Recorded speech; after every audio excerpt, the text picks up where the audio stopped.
இப்போ திமுகவுக்கும் காங்கிரஸுக்கும் ஏதோ புகையுது அப்படின்ற மாதிரி ஊருக்குள்ளே எல்லாரும் ஒரு பேச்சு போயினுக்கிறத பார்த்துருப்பீங்க.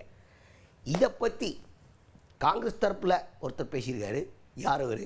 தமிழ்நாடு காங்கிரஸ் கமிட்டியின் தலைவர் செல்வ பெருந்தகை அவர்கள். அவர் தான் கூட்டணியில் காங்கிரஸ் திமுகவுக்கு அழுத்தம் கொடுக்குது அப்படின்ற மாதிரி ஊரில் ஒரு பேச்சிருக்க.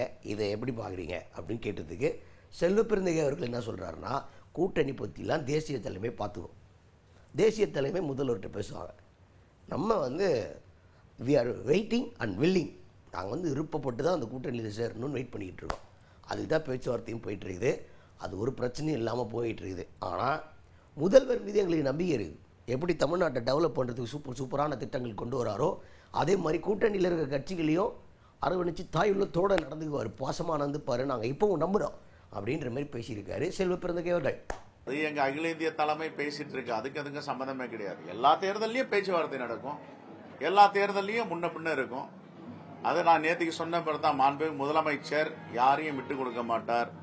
அவர் பெரிய இதயம் படைத்தவர்.